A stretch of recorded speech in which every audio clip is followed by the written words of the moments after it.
but we got to talk about our bottom 5 of 2026 as well. 2025, you mean? 2025. Yes. Just thinking about these movies makes me want to move on from 2025 already. All right. I don't have a funny joke for saying, I feel like I said the same thing last year. Where there's a top, there has to be a bottom. Yeah. As we do a top 10, we have to do a bottom. We don't want to do a bottom 10. Yeah. It's just too many. Where there is light, there must be darkness. Yes, where there's light, there's darkness. And there was, quite a bit of darkness this year. There's a few standouts, and we're going to quickly gun through these ones, I think, as we do. Yeah, so maybe maybe I'm being presumptuous here, but should we do a bottom 5, not counting War of the Worlds? Because that seems like it's too easy. So I actually have a top 6. I took for granted that you and I would have War of the Worlds would just be it's the worst of the worst movie this year. I don't know. Yeah, or maybe not. You know what? Honestly, you're 100% right. It was on my bottom. It's the number 1 slot for worst movie of the year. It's no contest. I think everyone knows it. So I have a bottom 6. So I didn't count War of the Worlds because I just assumed that was okay. To use Minecraft terms, what was it? Bedrock? It was you can't go any lower.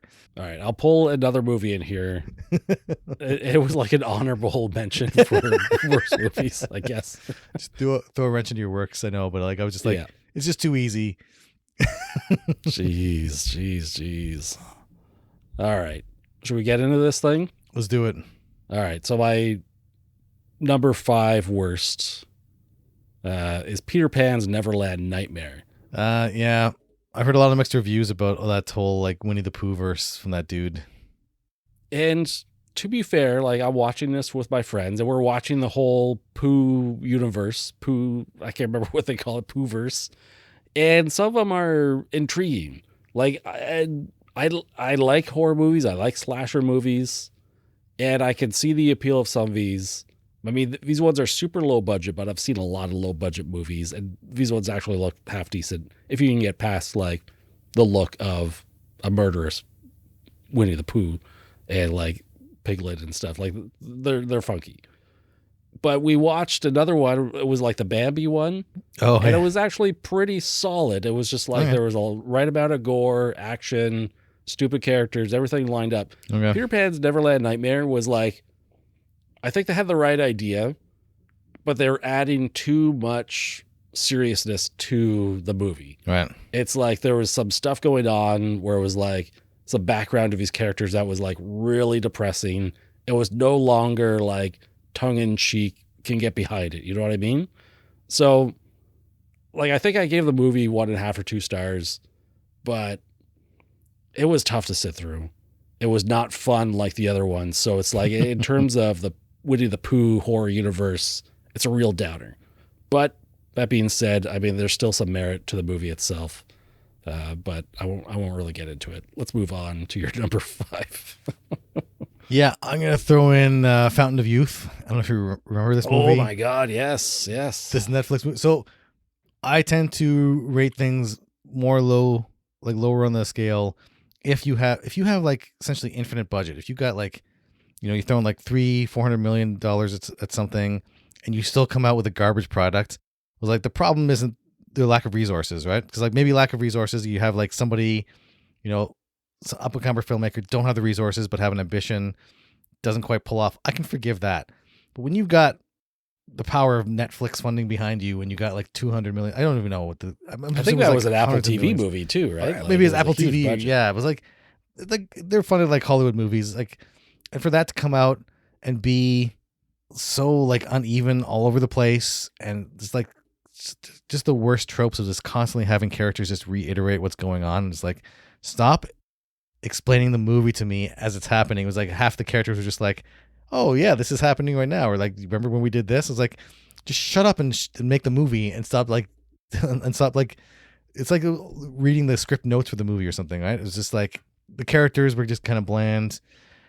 Motivations didn't make sense. Nothing was great about this, and I marked it down specifically because you got all the resources behind you, all the talent on screen, and you still put out something like this, is like, no, then it's on you. It's true. You could have made a good movie with those resources. Hire a script doctor, do something.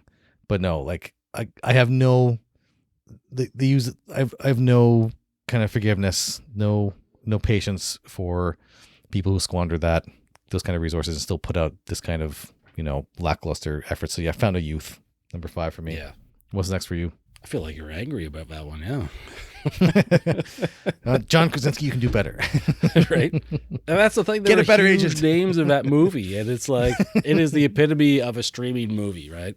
It's like everything that's bad about Hollywood there. Yeah. So yeah, my number 4 is The Ritual, starring Al Pacino and Dan Stevens, a pair of priests who go do some exorcism work. I mean, it was just so boring. It was awful from start to finish. It was 98 minutes. Thankfully, it was no longer. And it's like, you've seen this movie a million times. Okay. And there's a lot of exorcism. It's a subgenre upon itself. Oh, yeah. It was like, with the granddaddy being the exorcist, obviously, from like 50 plus years now, which is still a phenomenal movie, and everything like has to follow his footsteps. But like, movies will usually try and add an element or two to try to innovate here and there. It doesn't take much. I mean, we're talking horror movies where you just change one thing. I mean, you can, in an ideal world, that Winnie the Pooh movie is just like, yeah, we're going to have a slasher movie, but the main character is a giant bear. Okay. I mean, that can work if you handle it well, right? But this one, it was just so nothing. It was cliches. It was disappointing. And I think that's where I really land on a lot of movies I rate at the bottom here, is just how disappointing they are. And I really wanted more out of Dan Stevens too. I feel like he's a good horror icon and chooses some interesting roles, but The Ritual was not one of them. Well, that was my number. What's still on my list. I wanted to check that out, but maybe not anymore. Yeah, I wouldn't bother. There's plenty of other better Exorcist movies out there. What's your number 4, I guess? Yeah, I'm gonna go with Alarum. This one is just straight up, just a bad movie.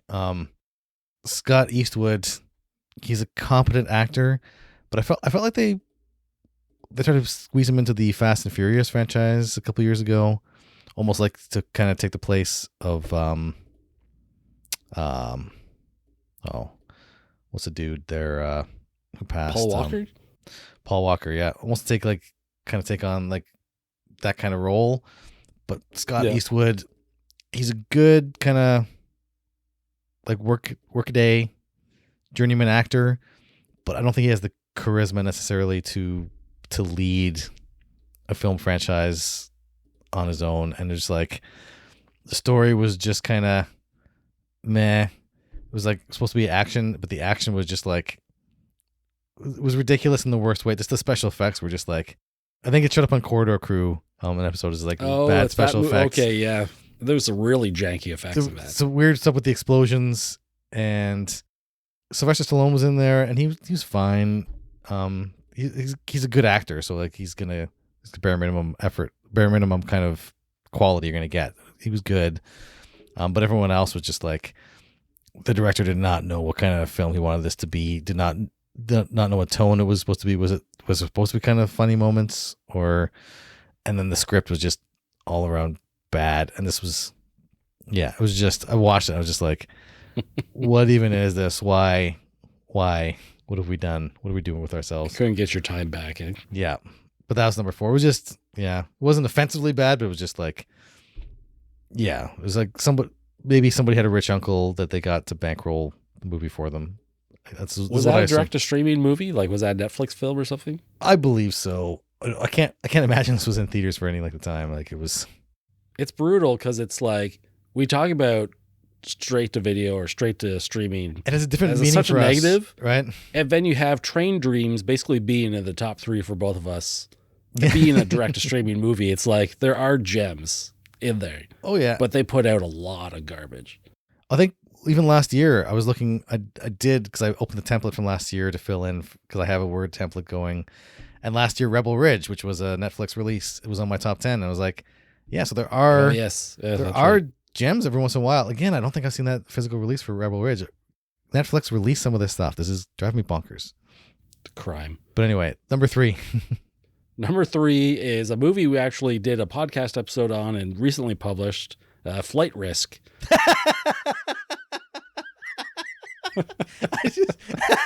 Yes.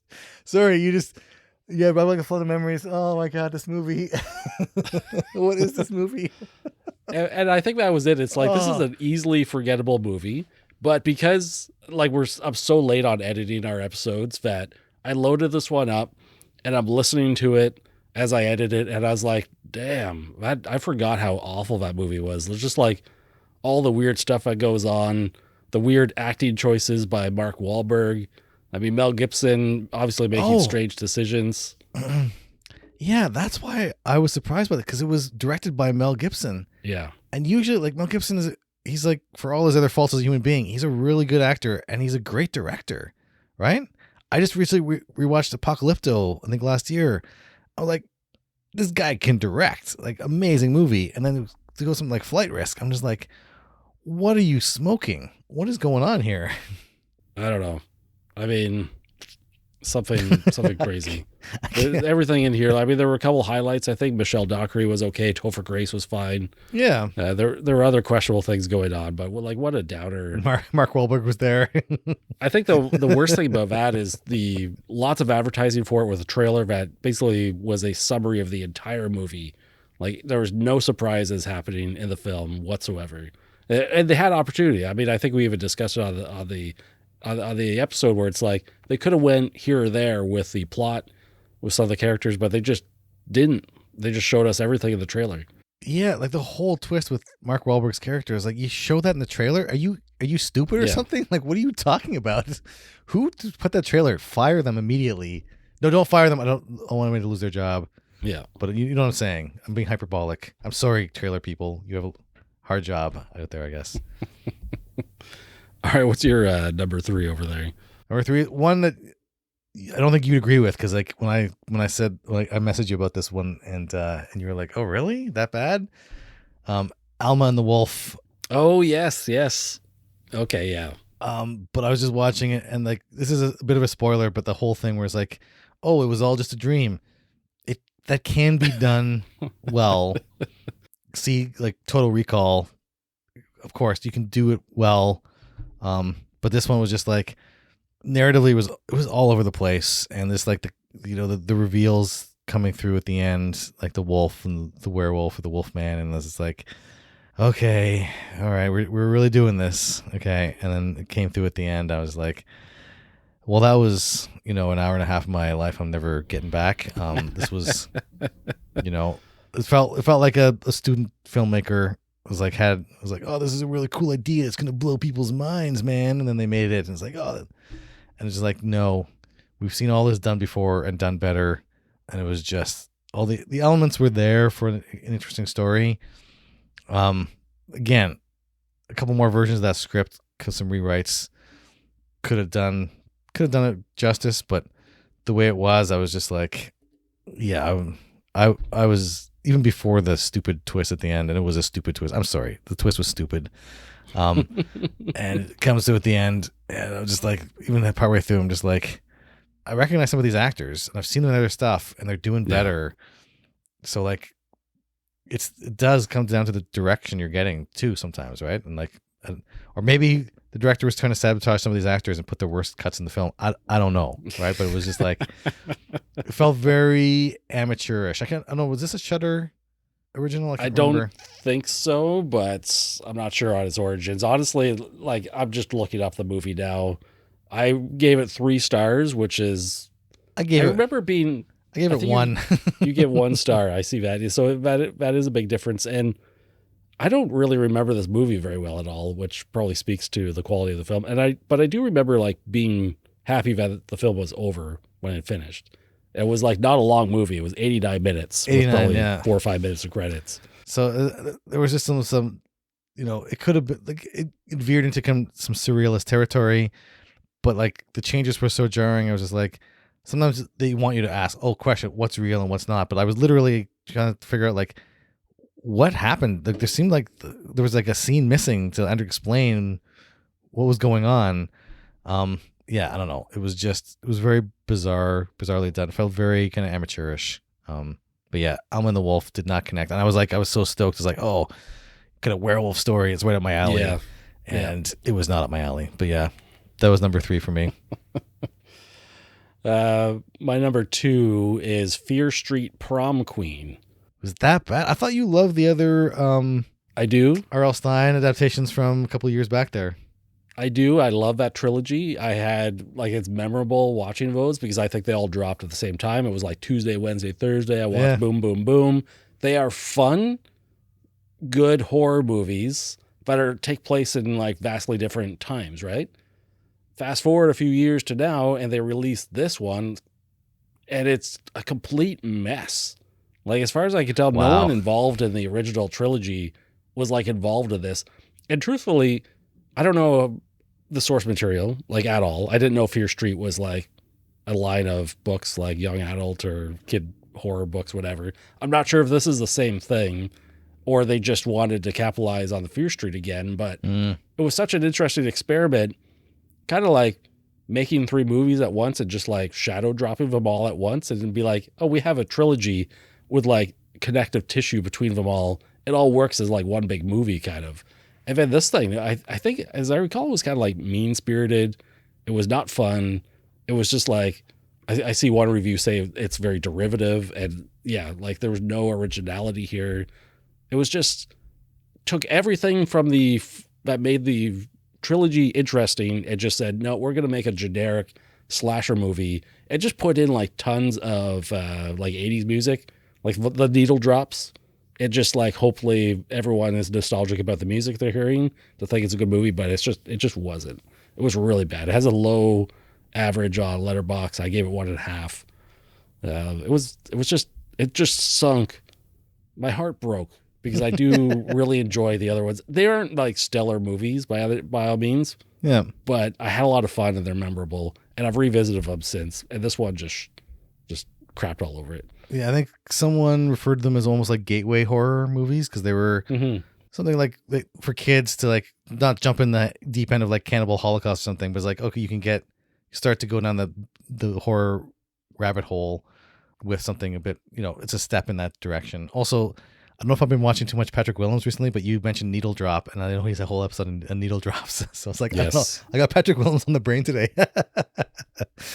I mean, I watch a lot of his videos, pretty much every single one, and especially that Vibes one. I was like, I think if I understand how I watch movies after watching that, is like, I feel I'm so not seen. honestly like trying to understand all the intricacies, all the themes.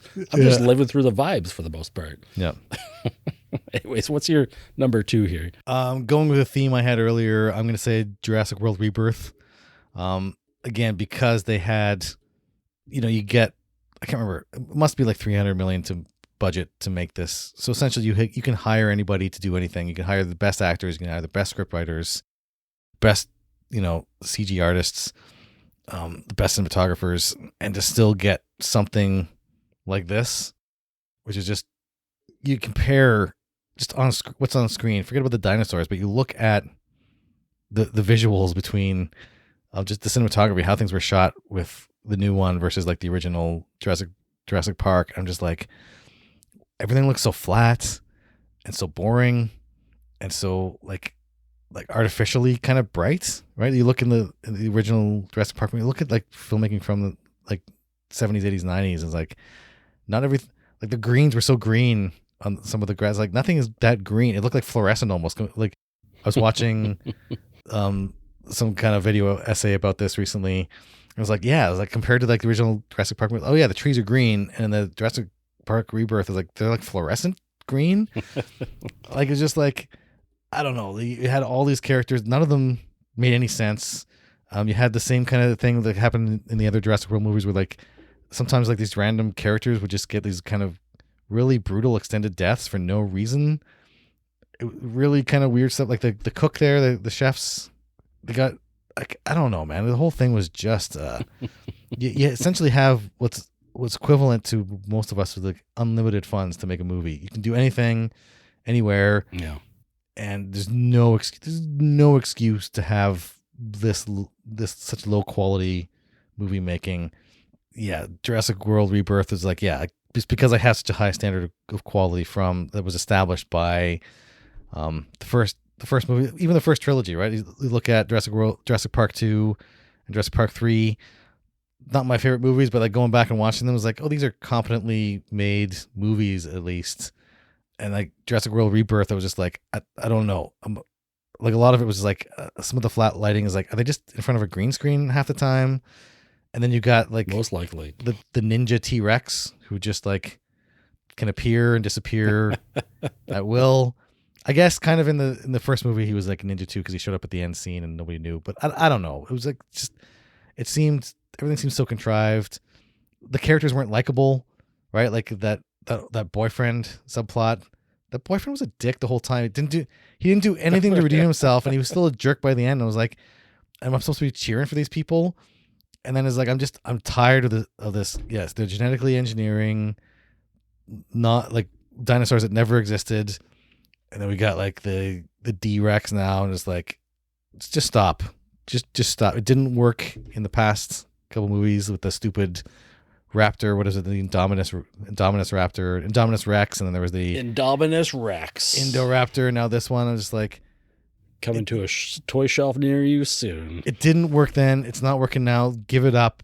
Follow a different line, or just like put it to bed and start a new franchise. It's dead. Stop.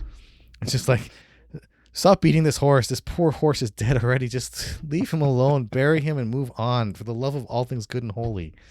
Was this movie worse than the last Jurassic World film? I think somehow yes. It was worse. Okay. Was the last one? Was it Dominion? I don't remember the name of it, but it was just they brought all the original actors back and just nostalgia fest with the locusts. Yeah, the locust movie. Yeah, somehow I think this one was even worse, like slightly worse. But like, yeah, like the locust movie and this movie were just like, I don't even know what to say anymore. It's just like whatever. And they keep making $1 billion because people they want to see dinosaurs on screen. Dinosaurs on screen. Sure, I get you take their kids. My son I picked up the Jurassic World movies on the cheap. I'm not paying full price because my son was young. He wanted to see big dinosaurs on the screen. I get that, but it's like, are we really dumping $1 billion into their pockets again for this kind of garbage? It's like, oh, this is the kind of stuff. This is when you wait for streaming. Yeah. Don't vote with your wallet on this, please, people. Stop, please. Well, you and I got to see this movie together, as I recall. Yeah, we did. This should be a cherished memory for us. No, this is one Eternal Sunshine of the Spotless Mind. I need that machine to get this out of my head. I got two things to say about this movie. Oh, here it comes. Well, okay. One, Scarlett Johansson, 2.5 stars. Done. She's pretty much the 1 star I gave this movie was for Scarlett. Yes. The other one is that I think they can correct the Jurassic franchise by going back to the old monster movies. Yeah. Of like Godzilla and stuff, by bringing in space aliens. Okay.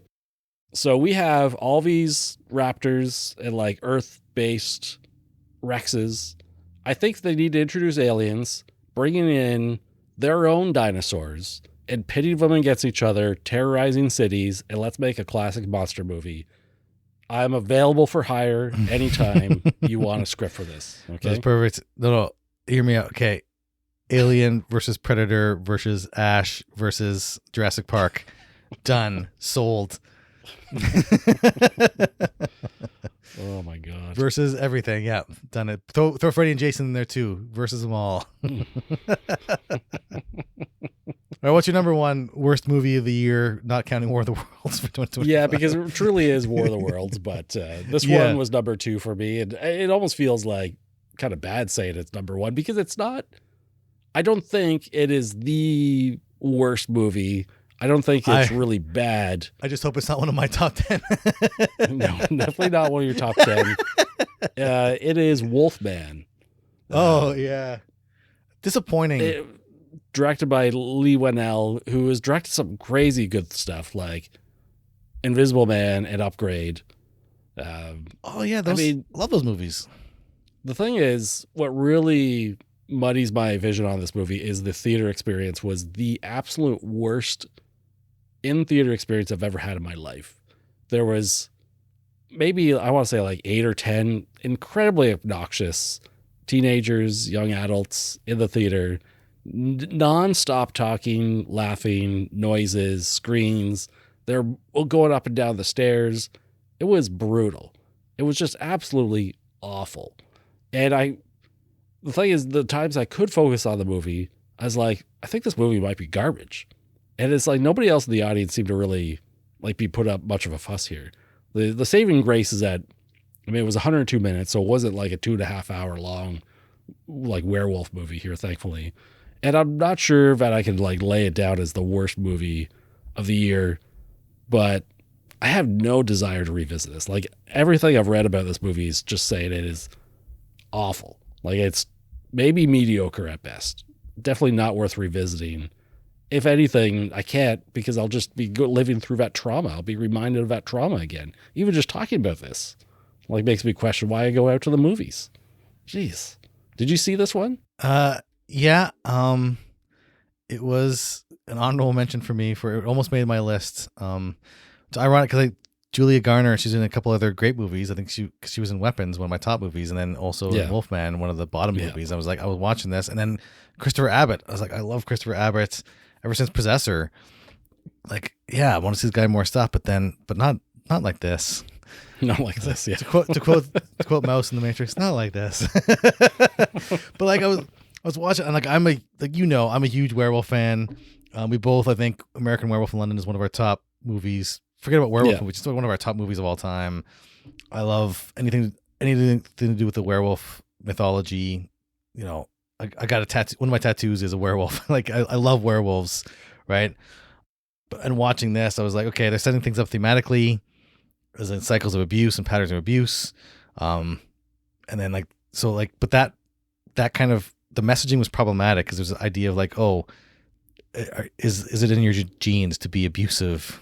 I was like, you can't break that cycle of violence, and I was like, okay, so like kind of genetic determinism. Then I was like, oh, if your parent was an abuser, you're going to be an abuser, and there's no way to stop that. I was like, that's certainly an interesting way to go. That's an interesting message. But even like the muddled kind of themes, that's one thing. But then like just on a pure like visual level, the Wolfman looked like garbage.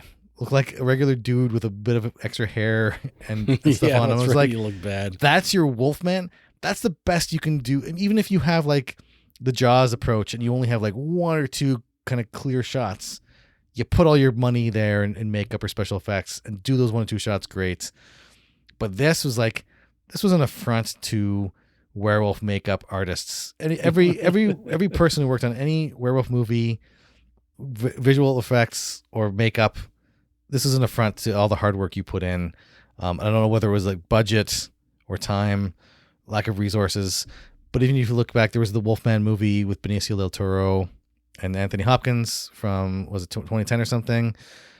And like, not the greatest movie, but like the werewolves looked really, really great. Story wasn't great. It was fine. But the werewolves, and I was never a fan of like the short, like snub-nosed looking werewolves. That movie made me a fan of the snub-nosed werewolf. I love the look of the werewolf. Like it's super vicious and updated the original 1930s movie well. And this one is like, you can't do the themes, do the visuals. You can't do the visuals, do the themes. But this one did neither. So yeah, it was just like, it was super disappointing. It was like tough to, I was like, very rarely am I looking at my phone the movies, and this one I was just like, I was glancing over, just looking at the time. I was like, is this over yet? Like, what time is it? I just like, I got better things to do. Right. I got places to be. What is your number one worst movie? Aside from War of the Worlds. Yeah. Again, thematically, tons of budget, and you could have done anything, and then they did nothing. Was The Electric State. Oh, geez. Was that 2025? Wow. Yeah, it was just so bland, so dull. None of the characters' decisions made any sense. It just felt like there was like scenes, like connective scenes that just were missing. People became friends on a dime without any explanation as to why they changed their minds from 2 minutes ago you were enemies and you didn't want to help, and like now you're best of friends. I was like, what are you talking about?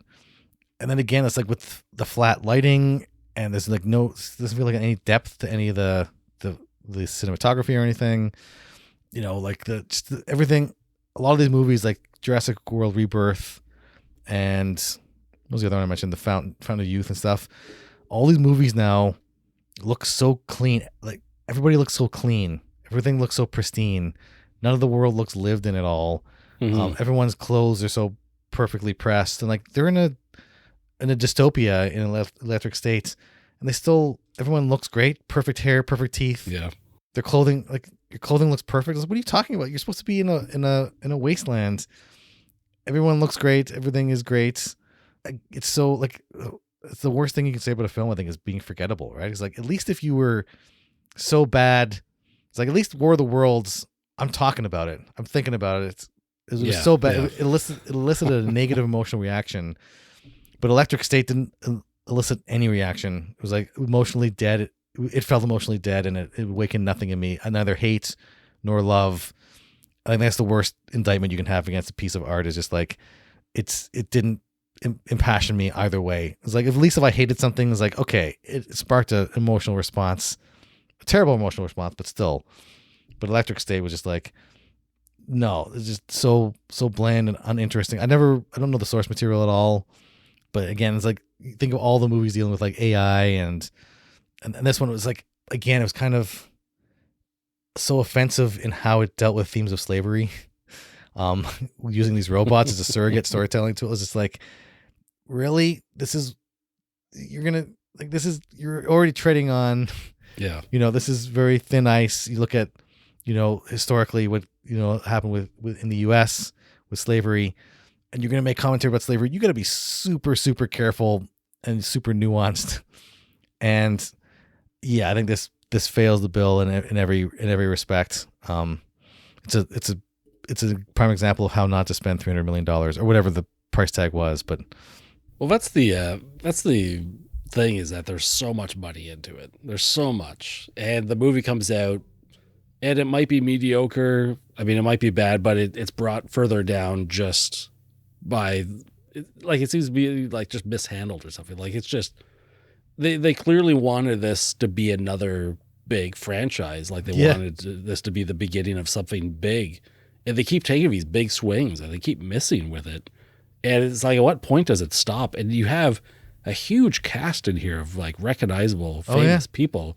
They're all signed on. Hopefully they get a solid payday out of this thing and move on. But when you mentioned Electric State, that felt like years ago that came out. Right. And it was like, I had to double check. Yeah, it is 2025. I mean, it just, in the past 12 months, we witnessed this thing.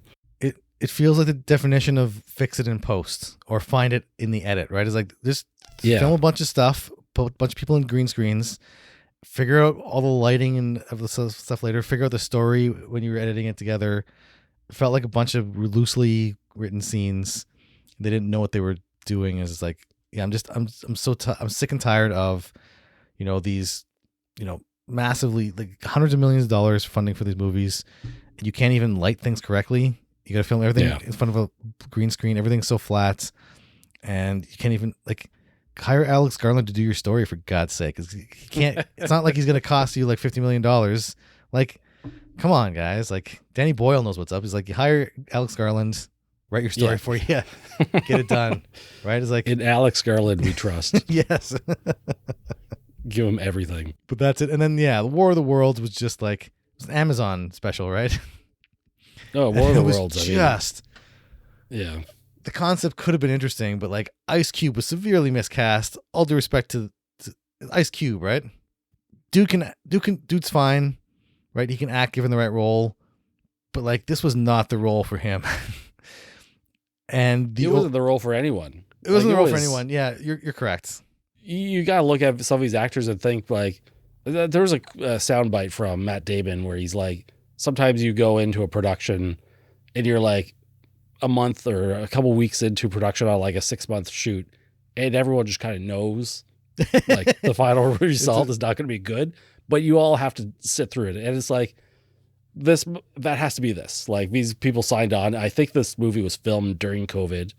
It would explain some things of like why Ice Cube is only in a room like by himself the entire time. Like it tries, and it's like, you think there's been a couple decent little horror movies where they're like screen movies where it's just composed of computer screens the whole time. This is not quite that, but it kind of tries to be there. It was just totally, and then the weird, gross like Amazon advertising stuff thrown in there, like just the way it directly affects the plot of like ordering something on Amazon and like getting delivery from a drone like 2 seconds later. In the guy's middle the drone of the apocalypse. Yeah. It was just like Amazon will live on in the apocalypse. It's just like, I don't know. Everything about it was so cringy and awful, but you almost have to see it to believe it. Yeah. I mean, and this is a classic tale that's being retold, since when was it originally written? H.G. Wells. Was it the 1920s or something? He wrote the book. Orson Welles did the famous radio broadcast in like 1938 or something. Then there was the landmark science fiction. I just watched this recently. It's what comes to mind. Like, I think literally last night with my son, we watched the 1953 War of the Worlds, and then there's the 2025 Spielberg War of the Worlds, also great. So like it feels like it gets reinterpreted and reimagined kind of every generation. And this one was just like, it was dealing with themes of like pertinent themes today of like of surveillance and AI and data and privacy. Like those are all interesting and relevant themes, but the way it handles it is just god awful. Every single one. There's no way you can look at this and there's no good takes to take away about like, oh yeah, he was right to be spying on his daughter constantly through illegal means through a government network. I was just like, what are we even talking about here? And then like he goes online and is like, everyone is essentially, he's almost like the shadow government, because like all these top brass and the president and everyone's like, well, what does this guy say? This analysis, like almost like main character syndrome kind of thing, was like he was the most important guy in the government. I was like, he's a guy running surveillance drones, and you're going to rely on, like, it seemed like the president was waiting for him specifically to make decisions. Yeah, I was like, he was. This is just like, what is even happening here? And then, yeah, all the, on top of that, again, is like the special effects were just, and I'm not expecting like, Steven Spielberg levels of special effects. It's like, you're not a Steven Spielberg production. I get it. But I was like, I expect more than Sci-Fi Channel levels if you're going to be putting this out as like this is War of the Worlds. This is not some random property. This is like, it's got a proud history behind it of some amazing productions. Like 1953 War of the Worlds, like it's still held up as a sci-fi classic to this day. Orson Welles' radio broadcast was legendary. And like and then Spielberg directed the versions. Like those are big shoes to fill. You got to be sure you know what you're doing. But to have something like this come out and sully that name, I was just like, it's like salt in the wound. It's insult to injury, right? Well, there's a bit of history with War of the Worlds on our podcast, because I've included a couple of these like super low budget ones in my bottom 5 before, and I felt guilty about it because they put in honest effort. Yes. And yes. They were not good, but they put in effort, and I feel like we've watched a few of them. Wasn't there one War of the Worlds a couple of years ago? They did something, right? It was like War of the Worlds, The Attack or something. Yeah, and like that was like, it was like, I didn't put that on my bottom 5 because like it was like, it felt like they were genuinely, it was like they were low budget filmmakers. It was like it's open source material, and they were just like, they were doing their best. It was genuine, right? It was earnest. They were trying to make what they thought was a good movie. It's like, I get it wasn't a good movie, but like I get it. The intention behind it was good, but this one just feels so cynical and corporate, right? Yeah, and that's pretty much it. Like they were not putting in their best effort. It was driven by that for sure. It was awful. But if you haven't seen it, check it out, because everyone has to experience this thing. It's one of those ones like, it's difficult to explain how bad it actually is. You have to experience it. That was a solid list of awful movies. I can't even. I mean, there's definitely some stinkers out there, and I can't wait to see some more of them this year. On to 2026. We'll see what 2026 has in store for us. I'm excited. There's some movies I'm looking forward to. I'm really curious whether they're going to be on my my top 10 for next year, like that whole sequel to 28 Days Later, or 28 Years Later rather. I'm really curious about the Bone Temple. What I recommend for people to do, and like, I don't know if you do this, I did this past year, is on your letterbox, start a list, make it private or whatever, so prying eyes don't see. But every time you see a 2026 movie, put it in the list immediately, and just try and like sort it as you go through the year.